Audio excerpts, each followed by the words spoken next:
Welcome to this live feed. How is everybody? Hoping every one of you are exceptionally well watching this. Why do we have many lovers? Why do we have so many different partners? Why do we have all these diverse experiences in life? Especially when it comes to intimate relating, when it comes to intimacy and romance and that closeness in relationship. Why do we move through this so much? Why do we have all of these different experiences when it comes to being connected to others in this particular way, sexually, relationally, in a sensual manner, in a deeper giving of self and a receiving as well? Hello to everybody that is coming on. Let me know that you're here. Send me an emoticon. And with respect to how you're feeling, and also where you are in the world also, that would be awesome. Lotus Fire, how are you? It's beautiful to see you. Beautiful to see everybody that's coming on. So this can be really a painful sticking point for so many of us. We move through these different relationships, and at the time, the majority of the time, not always of course, but the majority of the time, these relationships, when they end or when there's a finality to how we initially intended to move into these relationships, into these intimate relationships, or how we intended to be in these relationships, the finality of that is very different to the entry of that, and for most of the time, it can be quite painful. It can be quite difficult and challenging. Rarely is there a conscious uncoupling that really lasts, and it can hurt. It can really hurt, and it brings up a lot of stuff. It brings up a lot of fear and a lot of pain for so many of us. Very intense at that time as well. Not only at the time of breaking up or breaking off the relationship or moving out of the relationship, but also when we are in it and the lead up to that ending, that finality of the relationship, or the finality or the perceived finality of that dynamic coming to an end. Where do we go from here? What did it all mean? Did I waste my time? Did I not waste my time? Why was I so hurt? Did I do the hurting? And we have all these questions, and we get stuck in that pain. Not all the time, but for so many of us. And we ask ourselves, if not this relationship, then when? And what's the purpose of intimate relating? Is it to find a partner or a series of partners, depending on your disposition, at multiple partners at the same time? To be with forever? And what does forever mean? Is it longer term? And what does longer term mean? Do we go into a relationship really clearly defining what it is that we need? Do we really go into a relationship clearly defining what it is that we require in order to flourish in that relationship? Do we have a clarity on who we are, on what we want, what we desire?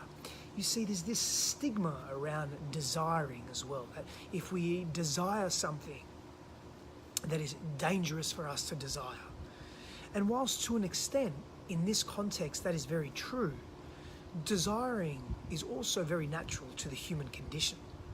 It's how we desire that sets us apart from feeling suffering and experiencing pain, dislocation of the internal self, or whether we are not attached to a set or rigid outcome, but rather we are more fluid and open in our movement. We are able to observe the patterns that are unfolding, and we're not attached to a particular pattern in intensity or rigidity, but rather we are open to the unfolding of how a set of circumstances or situation can unravel itself.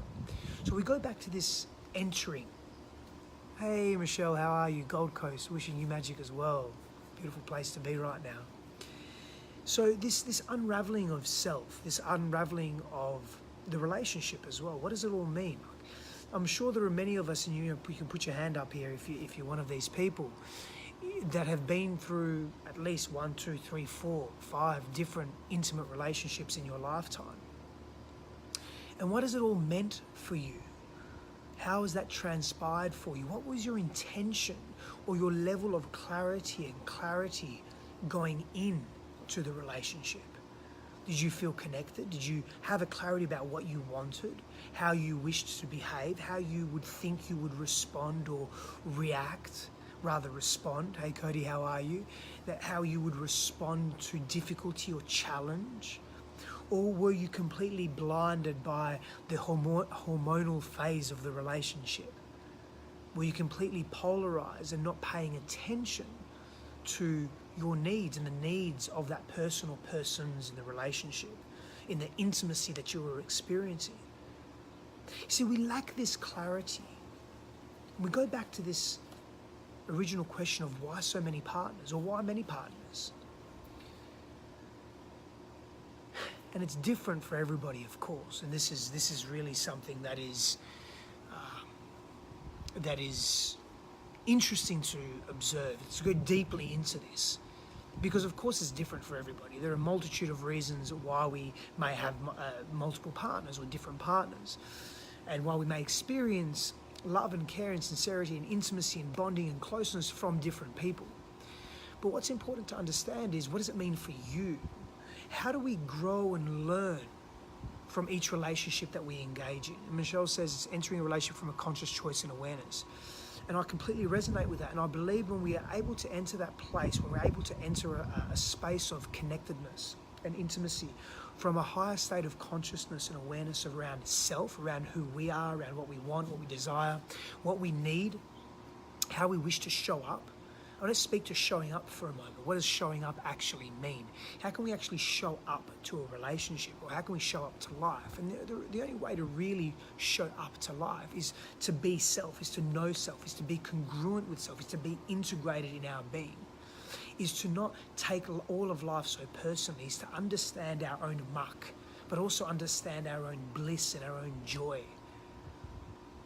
Also understand and connect to and feel deeply who are we at the core of ourselves and the core of our expressive nature. See, this self-awareness of our own being, it really positions us in a place where we needn't break up so quickly. We needn't end a relationship so quickly. When a relationship gets challenging, becomes difficult, most of us will create friction, whether that friction is created through a fight or flight mechanism, or even a freeze mechanism. We revert back to either very childhood behavior or instinctual behavior. And compounded over time, these maladaptive coping strategies do not really give us insight and wisdom into ourselves. They don't really provide us with wisdom and insight into the dynamic of the relationship to help us heal previous wounds, to help us move through and shift and budge and transcend pain points that we've experienced for so many years unconsciously.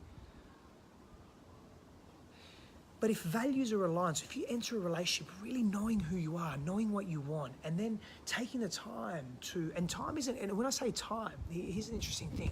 Now, of course, everything we do is intrinsically linked to space and time in some capacity. Although I was listening to something yesterday around consciousness, and it was that space and time is actually a byproduct of consciousness, not consciousness being a byproduct of space and time, but maybe that's another conversation. But of course, everything that we do is linked to the physical world, and that's bound by space and time. But when I say taking the time, is asking really sincere, relevant questions of yourself and others. Now, how quickly you move through this is dependent on a number of variables. One of them is, what's your intention? How willing are you to look deep within self? How open-minded are you to observe the failings of past? And we're never really failing, but when we're repeating chronically making the same choices in repetition, and it's not leading us to a place of love or connection or homeostasis, equilibrium, psychological, emotional equilibrium, we really need to look at that. So what are we learning? How are we growing? And we come into relationships with a deepened level of self-awareness. And we can take the time by asking very pertinent questions, very powerful questions of the other and of self, ensuring that there's value alignment, ensuring that every day we're choosing to be honest, choosing to be transparent with self, choosing to express self, choosing to look at our pain points, our fears, our triggers, because intimate relationships will do that. Intimate relationships will bring up some ugly stuff, but they'll also bring up some beautiful stuff. Intimate relationships will take us to our edge. They will challenge us in a blissful and joyous way, and they will challenge us in a fearful way, in a painful way as well. But that doesn't mean that the relationship is not right for us. It doesn't mean that the relationship is not aligned for us. It doesn't mean that the relationship cannot serve us, cannot heal us. It doesn't mean that we cannot grow and contribute meaningfully in the relationship as well. And this is where knowing self and knowing what our pain points are, what our boundaries are, knowing what our trigger points and fears are, and understanding self, but really having felt the spectrum of self, that's where it becomes very powerful for us to choose whether to authentically remain or depart. And we'll go back to that original question, why many partners?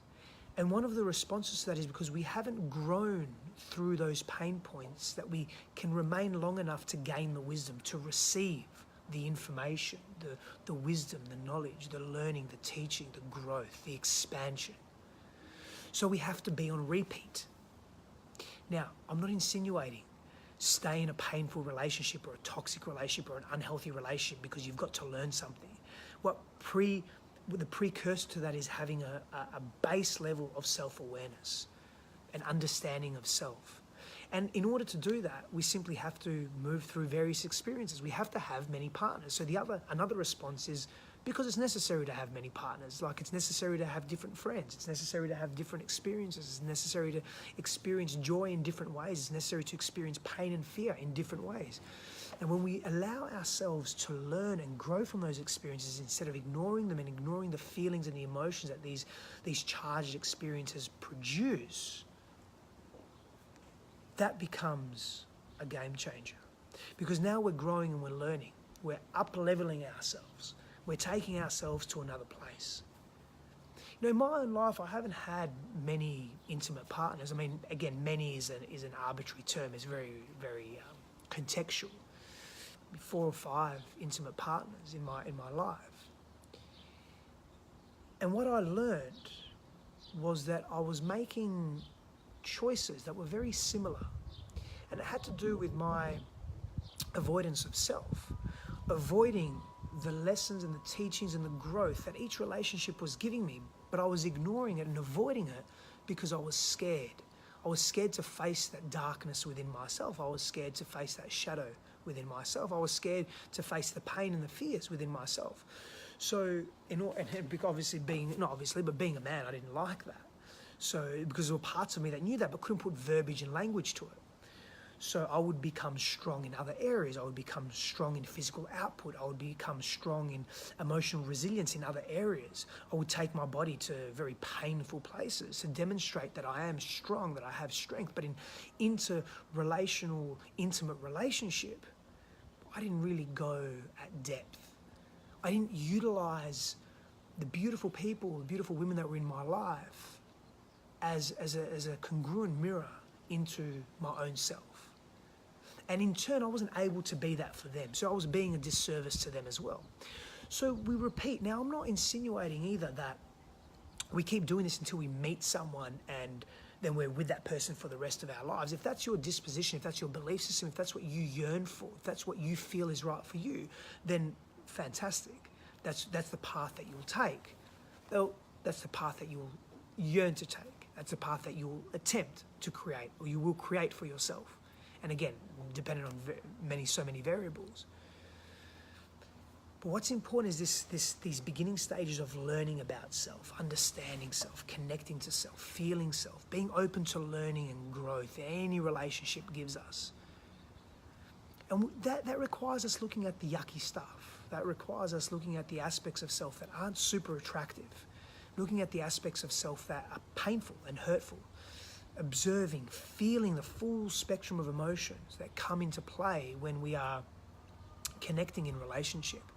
What's it bringing up for us? What does that mean, bringing up? It means what is becoming aware and rising to the surface of our own consciousness and awareness in intimate relationship. And are we growing? Are we contributing to ourselves and to the other meaningfully? Are we being transparent and open in our communication?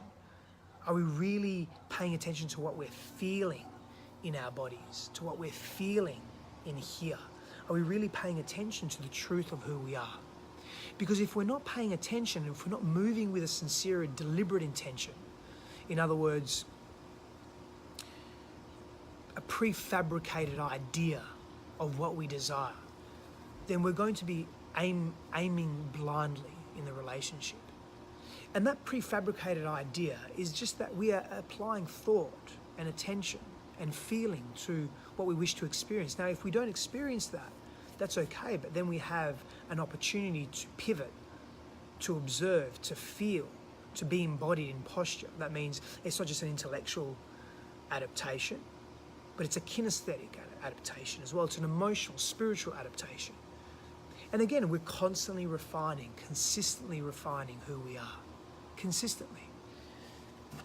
I found in my own life that the more I pay attention to the fullness of who I am, and the more I pay attention to the fullness of who I've been, and not place so much guilt and shame on myself for some of the choices that I've made that have been really hurtful to me and to others as well, and I've made a lot of them. I'm able to open up more, especially here. And for men, it's super, super important to open this up. I like that, Cody, learn how to be a sniper.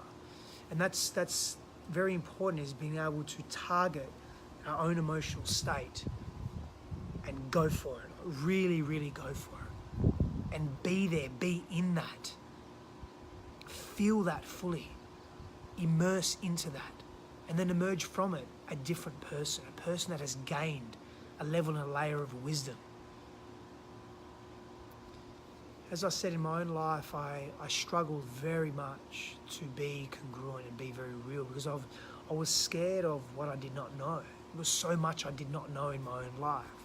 And it wasn't until I purposefully decided to be clear, and there were many people that helped me along the way as well, that helped give me clarity, mentors and coaches and teachers, wise, beautiful people, both men and women, that helped clarify my position, that gave me a perspective outside of my own.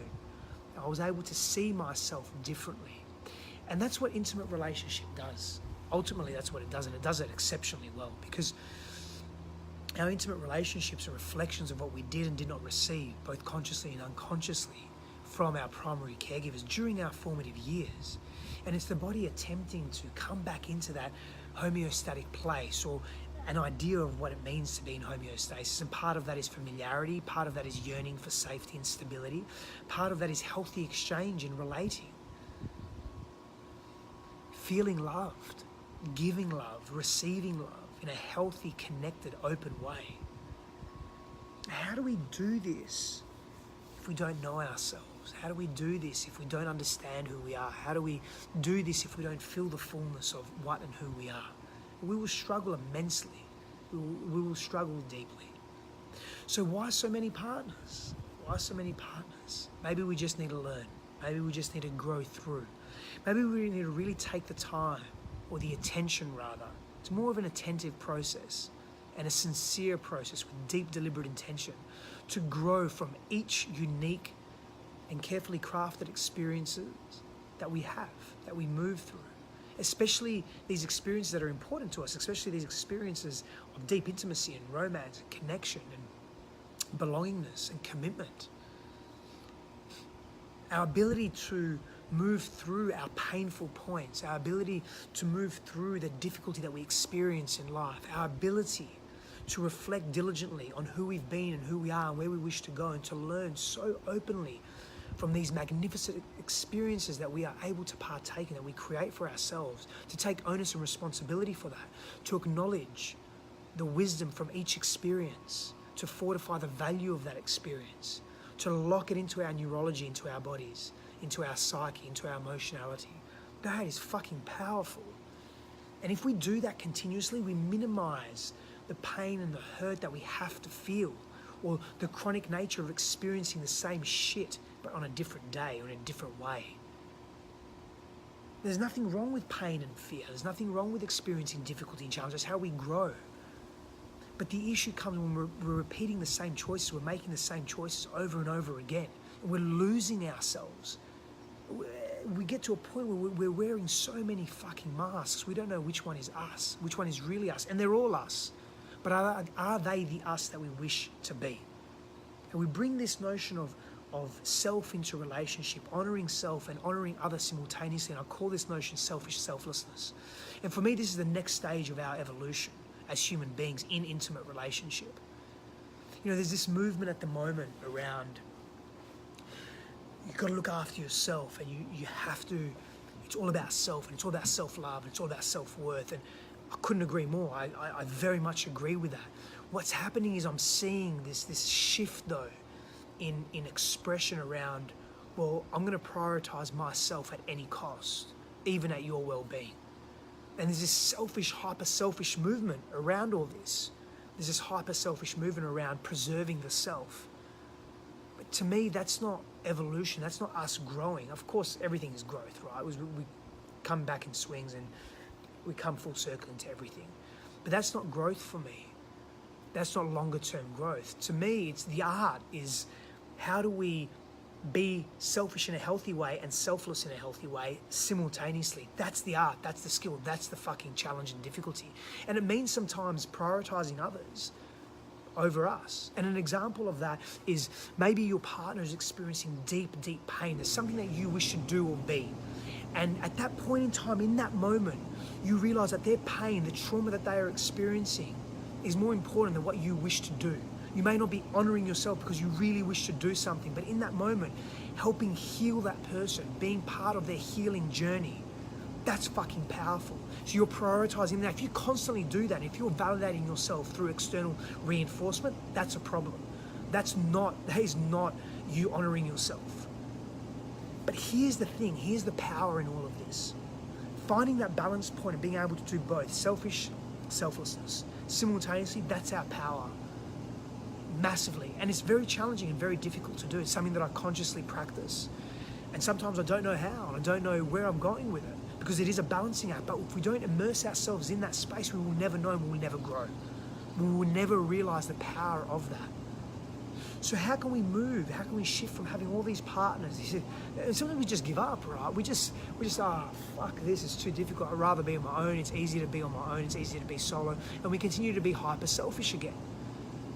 And we're not serving ourselves, we're not serving others. We're not serving our journey, we're not serving our path, we're not serving anything longer term.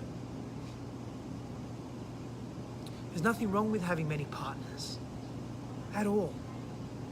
What's not healthy is when we're making the same choices that are causing us the same pain over and over again, when we needn't do that and we needn't be that.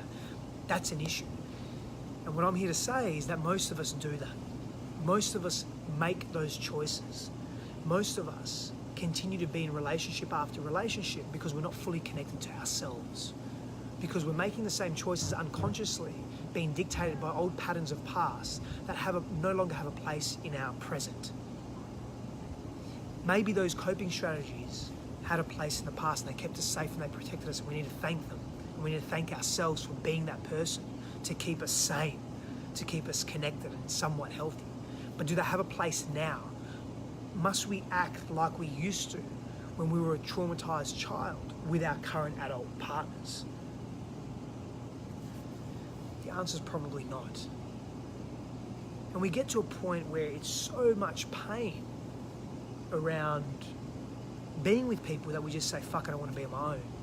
Now, there's nothing wrong with being on our own. I love my own time. I love being out of relationship. I love being in relationship if they're healthy states. If I'm healthy when I'm on my own, I'm never on my own. I'm healthy when I'm in intimate relationship. That's what matters to me. In fact, we need to be alone. We need to be out of intimate relationship for periods of our lives to do that inner work, to do that deep work, to do that deep explorative work. And there's nothing wrong with that. It's a beautiful place to be. And in fact, necessary. It's something that I advise all my clients, everybody that I work with, everybody that I connect with. Any guidance I give around that, you have to have ample time on your own. You have to have ample time being with self, getting to know you. For me though, the next stage, I personally hit, and I'll continue to say this, I personally hit a ceiling in terms of my own growth and evolution. And for me, that looked like this. I was not in an intimate romantic relationship. And I've done deep work on myself in various capacities over the years. The last few years, it's been a tremendous deep dive. It's taken me to very dark places, very, very dark places, places that no human being should go. But I've managed to get out of it, and with that has come a wisdom, an integrated wisdom around myself, because I was very intentful around what I wanted. I didn't know exactly what I wanted, but I know I wanted to grow. It was grow or die, so to speak. And I made a commitment to really be into that, in that. And I realized that I'd hit a ceiling. And that ceiling for me was, I can't really grow any more like I want to, because the level of awareness I had around what I needed, the exploration I did around that, without really being an intimate partnership. Now, of course I could grow still without being an intimate partnership, absolutely. And there were a couple of ways that I saw that transpiring, either disappearing to the mountains and becoming an Eastern mystic, which I'd dreamt of from a very young age, from a child essentially, or a teenager. Get struck by a bolt of lightning and literally have this epiphany and a flatus, and that would completely change who I was, transform me completely. It really evolved me deeply. Or just continue to evolve, of course, and grow, just living the life without being an intimate partnership, and I was very happy with that as well. Jared, how are you, brother? But that wasn't enough for me, and I knew what I needed. So when I came to that embodied, integrated realization, literally a few days to a week later, I met what is to me the greatest love of my life, and one of my greatest teachers already. And for a relatively short time that we've been in sacred union, in togetherness. It's a really beautiful explorative journey, and it comes with its challenges, but I've grown so much in such a short period of time. So for me, the next step for our humanity is to be in sacred union, and to definitely be in sacred union with self, but it's also to be in sacred union with another. And to be in sacred union with many, at some point, that's obviously very challenging for various reasons, depending on where you are in your own growth and evolution. But to do it with yourself and with another, there's a lot of growth comes in that as well. And again, it's a personal choice based on where you are in your life now. But that's my point. We need to figure out, where are we now? What do we need now? What do we feel we need now? And there's no wrong or right. It's what do we need now, and taking action on that. Because that also fortifies the awareness and the intuition and the wisdom that comes from thinking and feeling into something, being certain about something, then taking action on it. It's very powerful. That in and of itself carries a tremendous amount of intrinsic value. So part of my practices every day and often is, if I'm thinking and feeling into something, act on it. Act on it and observe. Don't be attached to an outcome, Steph. Just observe. Just observe and feel. That confirmation of observation is what grants us permission to grow and move through fear and pain that is debilitating who we truly are. So we have this opportunity. We have this tremendous opportunity to be clear, to gain clarity. So if you're sick and tired of being on a roller coaster of multiple partners, and again, nothing wrong with having different partners, having different intimate lovers and experiences. But if you're sick of that and you want something more, you want more substance and growth in that relationship, then we need to pay attention to ourselves. And we need to spend time on our own, knowing who we truly are, really understanding who we truly are, connecting fully to who we truly are. And this becomes very powerful, because then we get clear on our path. So we're going to have a look at some of these comments.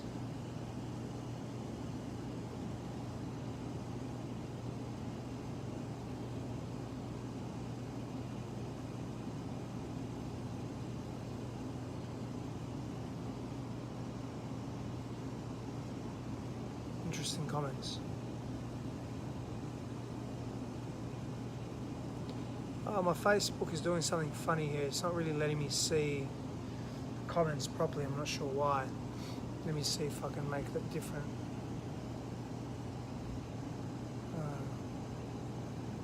Yeah, Jared, absolutely. It is, the realization piece is massive. If anyone has any questions now, I want to actually take a couple of questions. So if anyone has any questions around their own relationship or around just any questions you have, let me take them now, and I'll round it up. If not, no problem. I'm going to finish up this live feed and wish you and grant you a beautiful journey on the day or the evening ahead, wherever you may be in the world. But if you have any questions specific to where you are, let's address those. Let's work through those a little bit, because remember, your questions are someone else's questions. Your queries, your experiences, your life experiences are someone else's life experiences. Wonderful, Emma, thank you. Have a wonderful day. So if there's no other questions, or if no one has any questions I could address now, I'm going to wrap up. I'm going to say thank you so much for being here. I'm going to wish you a beautiful day and many blessings on your journey. And I'm also going to want to wish you an explorative day. A day connected to self, asking self some really powerful questions around who you are and who you wish to be in this world. Hi Julie, how are you? So just wrapping up, guys, if there's no questions, if nobody has any questions. Okay, Bianca, how do you, let me just see if I can see this. How do you find self?